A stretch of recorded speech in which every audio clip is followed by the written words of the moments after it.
Year 9, Year 10 and Year 11. Welcome to an exemplar response on the poems London and My Last Duchess. The question given was, how does the poet present power in London, and one other poem. Obviously the student here has picked My Last Duchess. After meeting with the examiner from AQA, they deemed that this answer would receive full marks. So it really is a good one to have a look at. So we've got the following. In London, William Blake presents power through the government's manipulation of the capital city and the extent of their control. Whereas in My Last Duchess, Robert Browning presents power through the character of the Duke, who was discussing his upset at his past wife. Beginning with London, Blake uses 4 regular stanzas to highlight the dominance the government have over London and its people. Thus, this always displays the powerless nature of those living in the town. Blake also uses alternate rhyme, which demonstrates the cyclical notion of the suffering caused by power. This depicts how the authority damaged the inferior.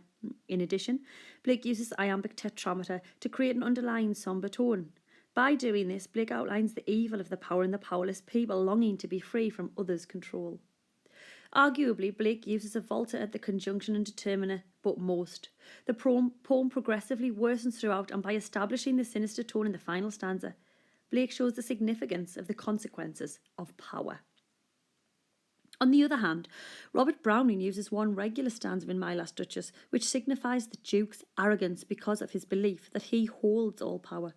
Browning uses heroic rhyming couplets to convey the restraint the Duke held over the Duchess, extending this idea. The rhyme scheme is perhaps Browning or the reader to draw sympathy for the Duchess. Additionally, My Last Duchess is written in iambic pentameter.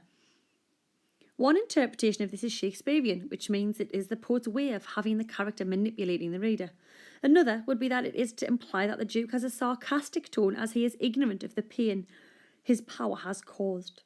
The volta is arguably at, then all smiles stop together. Some believe this is the Duke hinting to having his wife killed, whereas others believe it is his power finally taking over all her happiness away. In London, Blake uses the metaphor mind-forged manacles. By doing this, Blake emphasises the extent of the government's power. Literally, they have the power to decide what will and won't happen within the town. Taking this metaphorically, the government's laws are that prominent that people's private thoughts are being invaded because of the worry of being shunned by the faculty. Symbolically, this metaphor is portraying the helpless nature of being powerless and how the fear of power creates a universal loss of identity among those further down in the society. However, in My Last Duchess, Browning uses a rhetorical question as an imperative. Will it please you? Sit and look at her.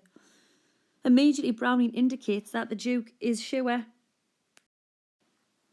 he has ultimate power. This is symbolic of men within this time period. It was highly unjust society, and the men, especially with money, were deemed to have all say. Browning has taken this context to have the Duke subtly command the reader to do as he wants.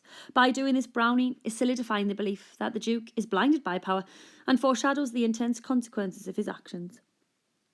Referring back to London, Blake uses the metaphor that the blackening church appalls. William Blake was against established religion because he personally thought that they were ruining the innocence of children by employing chimney sweeps. Highly in the adjective blackening, Blake highlights the sin within the actions of the church due to power. Consequently, this adjective serves to intensify that the most powerful are putting themselves into a position in which they are responsible for the destruction of people. Unlike Blake, Browning uses the imagery of the god Neptune taming a seahorse. One interpretation of Neptune is that he was the god of horses. Therefore, the Duke was inevitably going to have strength over the Duchess. Another viewpoint is that Neptune was a god during Roman and Greek times. So the Duke is certain his power will continue to reign over his next wife, for him to have his own way. Alternatively, Neptune comes from the Latin word Neptunus, which means covering. Linking this to the curtain I have drawn for you, Browning is symbolising that the powerless Duchess had no escape from the Duke, and her death was always upcoming. So as you can see, Bar an odd mistake with wording, this was deemed to receive full marks. Clear use of structure analysed in detail, clear use of language analysed in detail, links to context, again done in 45 minutes in timed conditions. So I hope this has been useful. Please check out any of my other YouTube videos. There's a whole playlist on every single poem, and there's a whole playlist on comparing the poems.